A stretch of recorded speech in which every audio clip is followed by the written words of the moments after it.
सब सदभाव आ रहा है, धीरे धीरे सब आ रहा है। आ जाएगा 10 तारीख 11 तारीख के अंदर सब बाबा लोग चला आएगा। এই ঘাটটা যে এরকম একটা রূপ নেবে এটা 4 বছর আগেও কেউ জানতো না।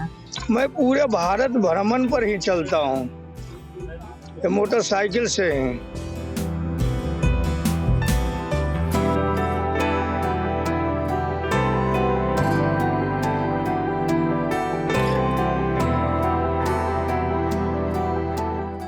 জ্যোতিষ মতে মাঘী সংক্রান্তিতে সূর্যদেব মকর রাশি থেকে কুম্ভ রাশিতে যান, আর সেই দিনই হচ্ছে কুম্ভ সংক্রান্তি।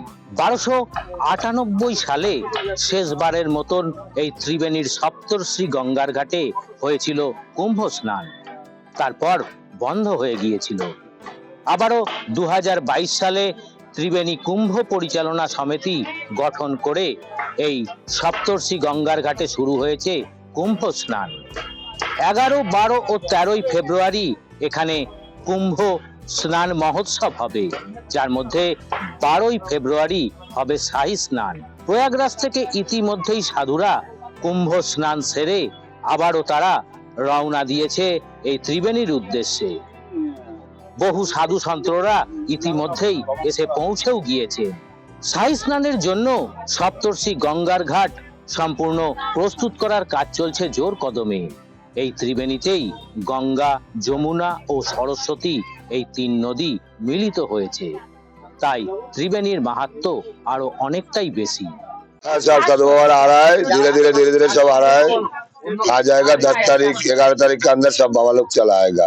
12 तारीख हम लोग को शाही निकलेंगे सुबह 8 बजे, 12 बजे का अंदर हम लोग का स्नान हो जाएगा। शाही स्नान, हाँ, राजयोग स्नान हो जाएगा। কি বলবো, এখানে এটা একটা ধর্মীয় অনুষ্ঠান, হিন্দুদের ধর্মীয় অনুষ্ঠান। 4 বার হচ্ছে এটা নিয়ে, তো আমরা খুবই গর্বিত। আর এই ঘাটটা যে এরকম একটা রূপ নেবে এটা 4 বছর আগেও কেউ জানতো না। যখন লকডাউন হয় তখন প্রথম আমি এখানে দোকান দিই, সেটা ত্রিবেণী ঘাটকে ফলো করেই দোকানটা দিই। এরপর আস্তে আস্তে ঘাটটা চালু হয়ে যায় এবং তারপরেই আমি প্রথম আর কি ওই আরতির জন্য ব্যবস্থা করি। প্রথম আরতির প্রদীপ যে জ্বালিয়ে ভাসানো সেটা আমি শুরু করি। আমরা কয়েকজন মিলে প্রথম ভাসিয়েছিলাম এবং সেটা ফেসবুকে আমি সেটা ছেড়েও ছিলাম। তারপরের বছর থেকে এই কুম্ভ স্নানটা শুরু হয়েছে। তো আমাদের খুব ভালো লাগে, যদিও ওই সময়টা মাধ্যমিক পরীক্ষা চলে, পাশেই বাঁশবেড়িয়া মিউনিসিপ্যাল হাই স্কুল, একটু সমস্যা হয় ছাত্রছাত্রীদের, কিন্তু মাইকের ব্যবস্থাটা কি জোরালো করা যায় না, সেটা মাইকটা হয়তো বাজানো হবেই না পরীক্ষার দিন, বিশেষ করে 11 তারিখ পরীক্ষা আছে। আর 12 তারিখ তো পরীক্ষা নেই, সুতরাং অসুবিধা হবে না আমি যতদূর জানি। আমার তো ভীষণ ভালো, আমি তো ভীষণ গর্ববোধ করি। এটা হচ্ছে আপনার এই পূর্ণিমা, এটা প্রদীপ ভাসানো হবে 28শে মাঘ, আপনার 11ই ফেব্রুয়ারি পূর্ণিমা শুরু হবে এবং আরতি শুরু হবে। আর তারপর 12 তারিখ শাহী স্নান আছে পূর্ণিমা চলাকালীন। 13 তারিখেও প্রোগ্রাম আছে আমাদের এখানকার যে মিলন স্পোর্টিং ক্লাব, সেই মিলন মেলার মাঠে হবে 3 দিন প্রোগ্রাম। হ্যাঁ অবশ্যই। मैं तो गुजरात से चला था, गुजरात से चले मैंने प्रयागराज के लिए, प्रयागराज कुंभ मेला किया और कुंभ मेला से पता चला कि त्रिवेणी घाट में उग्राम है, वहाँ जो है से कुंभ मेला लगने वाला है। तो मैंने वहाँ सुना तो मैंने एक निमंत्रण दिया कि आइए महाराज। जब भगत जगत ने बोला मेरे को कि आइए महाराज वहाँ भी कुंभ थोड़ा लगाइए, तो हम कुंभ लगाने के लिए वहाँ से प्रयागराज से काशी आए और काशी से मनो यहाँ त्रिवेणी घाट पर आया हूँ। ये मेरे को 4 दिन में प्रयागराज से आ गया हूँ। ये बाइक लेके? हाँ जी, बाइक से दिन में चलाता हूँ, रात में नहीं चलाता हूँ। रात में कहीं आश्रम मिलता है तो आश्रम में रुक जाता हूँ। मैं पूरे भारत भ्रमण पर ही चलता हूँ, मोटरसाइकिल से ही। यहाँ से कहाँ जाएंगे आप? यहाँ से मैं अभी जो है से वैष्णो देवी जाऊंगा। हुआ क्या? जम्मू एंड कश्मीर। मेरा स्थान वहीं पर पड़ेगा, रामकोट। ये जो त्रिवेणी का जो कुंभ है, हाँ जी, यहाँ की पहली बार आए आप? हाँ जी, पहले बार आया हूँ। पहले भी सुना था कि बहुत साल पहले यहाँ लगता था, इसके बाद में फिर लग रहा है अभी।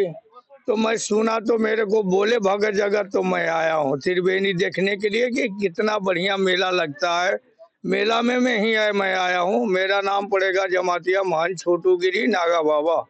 जो यह त्रिवेणी जो है, हाँ। ये भी तो 3 नदी का संगम स्थल है।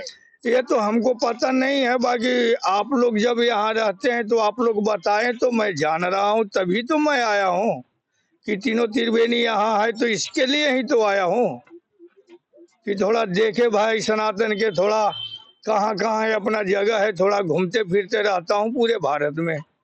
कब आए आप? हम कल आया हूँ। कल रात को? नहीं जी, दिने में आ गया था। ये गाड़ी कैसे बना है? ये गाड़ी कैसे बना है बाइक को? ये गाड़ी तो जो सब बनाए हैं।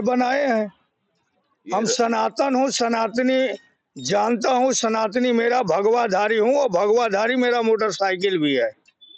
लिखा हुआ है आवाहन अखाड़ा। हाँ जी, श्री पंदसनामा वाहन अखाड़े के मैं शिष्य हूँ। कितने पुराना है ये बाइक? बाइक 2010 मॉडल है।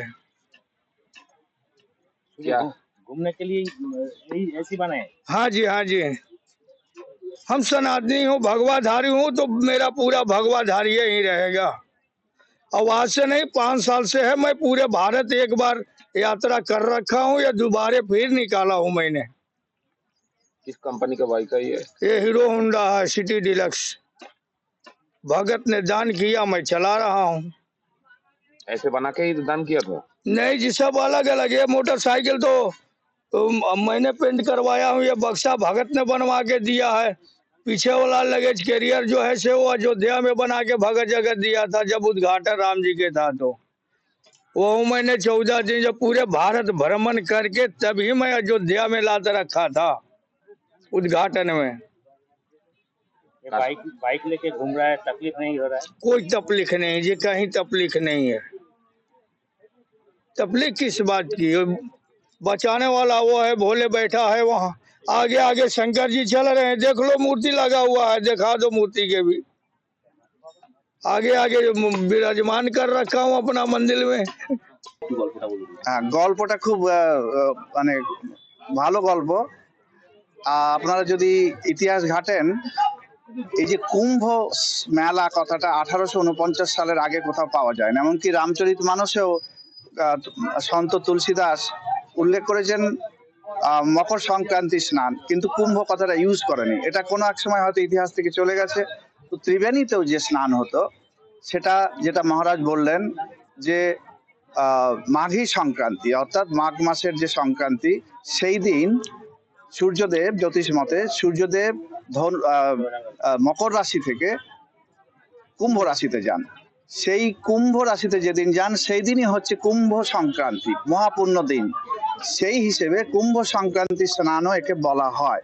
কুম্ভ মেলা হিসেবে উল্লেখ পাওয়া যায় না খুব একটা, কিন্তু এই যে মহারাজ বললেন একটু আগে যে গঙ্গাসাগরে স্নান সমাপন করে মকর সংক্রান্তিতে 1 মাস পরে এখানে যে সংক্রান্তি, মাঘী সংক্রান্তি বা কুম্ভ সংক্রান্তি, সেই সময় এখানে বেশ কিছু আমরা নথিপত্র পেয়েছি যেখানে বলা হচ্ছে এখানে লক্ষ লক্ষ মানুষ স্নান করতেন ওই সময়।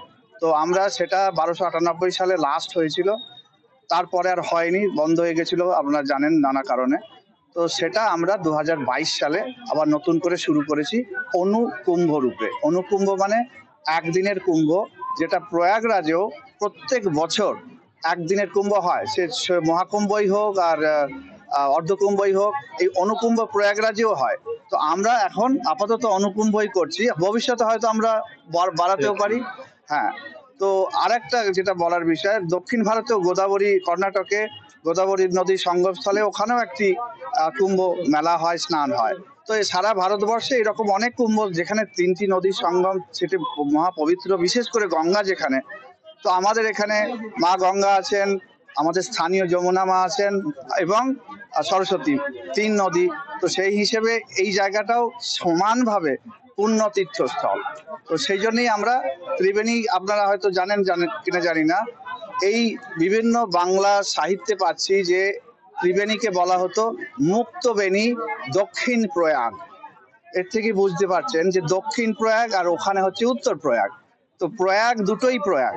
তো সেই হিসেবে এখানকার মাহাত্ম্য এতটুকু কম নয়। আমরা হারিয়ে ফেলেছি ইতিহাসে, সেটা হতে পারে, কিন্তু যে প্রয়াগরাজ, এটাও সেই প্রয়াগরাজ। প্রশাসনিক দিক থেকে কতটা সহযোগিতা পাচ্ছেন? বা সোফার আমরা খুব সবার সঙ্গে আমরা কথা বলছি, কাজ করছি, সোফার সবই ঠিক আছে।